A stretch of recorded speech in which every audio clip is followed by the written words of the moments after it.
नमस्कार, मैं निशान भास्कर। आप देख रहे हैं द डेली टाइड। बिहार से एक बड़ी खबर आ रही है। लोजपा रामविलास सांसद चिराग पासवान से दिल्ली स्थित 12 जनपद वाले घर को खाली कराया जा चुका है, लेकिन उसको लेकर सियासत जारी है। सरकार ने जिस तरीके से चिराग के बंगले को 2 दिन पहले खाली करवाया, उसको लेकर न केवल चिराग पासवान नाराज हैं, बल्कि बिहार के कई सियासी दल भी उनके समर्थन में अब खड़े हो गए हैं। इसी को लेकर कई नेता चिराग पासवान से मिलने जा रहे हैं। इसी क्रम में अब जाप सुप्रीमो पप्पू यादव मंगलवार को चिराग पासवान के पटना स्थित आवास पर पहुंचे। वहां उन्होंने चिराग पासवान से मुलाकात की। वहां उन्होंने कहा कि रामविलास पासवान मेरे पिता समान थे। हम लोगों ने काफी लंबे समय तक साथ में राजनीति की थी। ऐसे में उनकी तस्वीरों को सड़क पर फेंकना उनकी बेइज्जती करने जैसा है। पप्पू यादव ने कहा कि हम लोगों की मेंटलिटी एक जैसी है। हम लोग आपस में भाई हैं और हमेशा रहेंगे। वहीं इस मुलाकात को बिहार में एक नई गठजोड़ से लेकर देखा जा रहा है।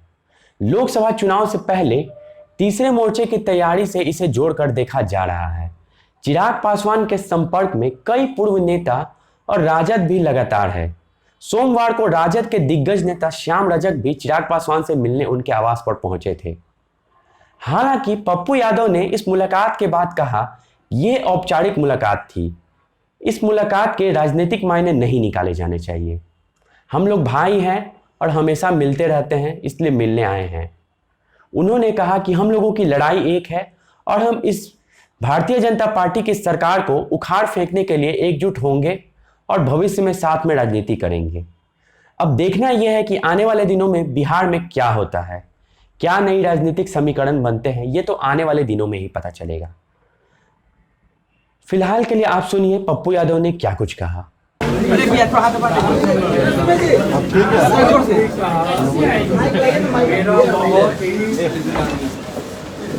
डाउन कर लीजिए। रामविलास और पुत्र वाला राजनीति में ये नहीं व्यक्तिगत पारिवारिक हम लोग कोसी में भी पारिवारिक माहौल अंतरंग रहे हैं। रामविलास जी के प्रति हमारा जो कर्तव्य है वो पुत्रवत है। चिराग जी जो घटना घटित हुई और जिस तरीके से आप आश्वासन देते रहे और इन्होंने हमेशा उस मूल्यों को मेंटेन किया। कभी भी बीजेपी के खिलाफ, नरेंद्र मोदी जी या अमित शाह जी के खिलाफ कभी इन्होंने बात नहीं कही। पिता की राजनीतिक विरासत के बाद परिस्थितियां चिराग जी को इस मोड़ पर खड़ा कर दी।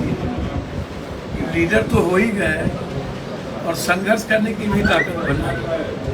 अब मुझे लगता है कि बीजेपी ने बाबा साहब अम्बेडकर की तस्वीर और रामविलास जी की तस्वीर जिस तरीके से आप पद्मश्री देते हो रामविलास जी को, और उसके बाद ऐसी कौन सी चीज़ें आ गई। आप तो आरएसएस से लेके सबको फ्री में घर दिए हुए हो, और कौन सा ऐसी आफत आ गई कि उस घर से वहाँ जगजीवन बाबू की स्मृति है, कई लोगों की स्मृति होनी चाहिए।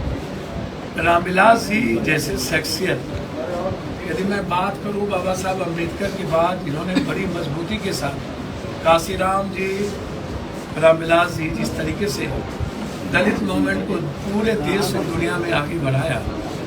और जब बात आती है समाज के सामाजिक न्याय की, उसमें रामविलास जी का जो कमिटमेंट है और समाज के सभी वर्गों के प्रति जो रामविलास जी का रेस्पेक्ट है, वो किसी भी लीडर का आज के डेट में हर वर्ग धर्म, वो कोई जाति हो, शायद बिहार में इससे बड़ी पर्सनैलिटी कभी हो पाए कि नहीं मुझको नहीं पता, अभी तक नहीं।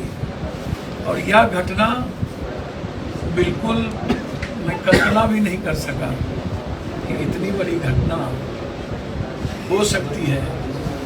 और बीजेपी इस तरीके से दुष्टाई करे, धुरताई करे, यूज करके अपमानित करे। तो अब इस अपमान के बाद तो वो चिराग जी समझे मैं इतना समझता हूँ, परिवार और चिराग जी जब भी संकट में होंगे हम मिलने तो आएंगे। क्या बीजेपी दलितों का अपमान करती है सर?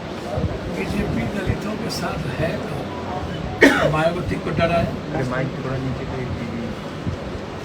कब है? बाबा साहब अम्बेडकर के संविधान को मानते हैं, पेरियार को मानते हैं, सावित्रीबाई फुले को मानते हैं।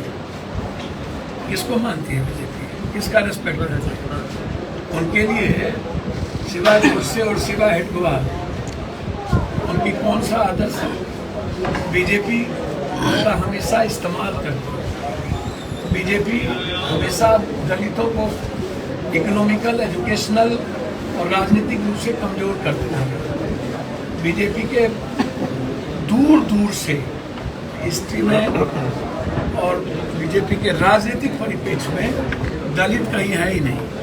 मुसलमान तो सिर्फ निशाना, निगाह है, निशाना दलित है। और मैं समझता हूँ कि बीजेपी बाबा साहब अम्बेडकर और रामविलास जी की तस्वीर और इस तरीके से रामविलास जी के पुत्र को और पूरे परिवार को अपमान करना यह उनके लिए सही नहीं है। बोचहा में चुनाव है, राजनीतिक बात भी हुई क्या? 1.5% ना वोट से, 12,000 वोट से ना बीजेपी अभी सरकार में है। हाँ?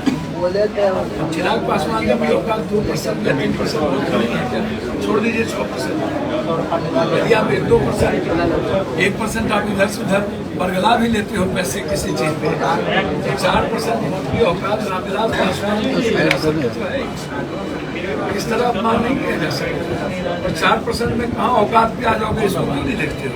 बिहार के राजनीतिक परिस्थितियों पर बातचीत हुई है पप्पू यादव जी? भैया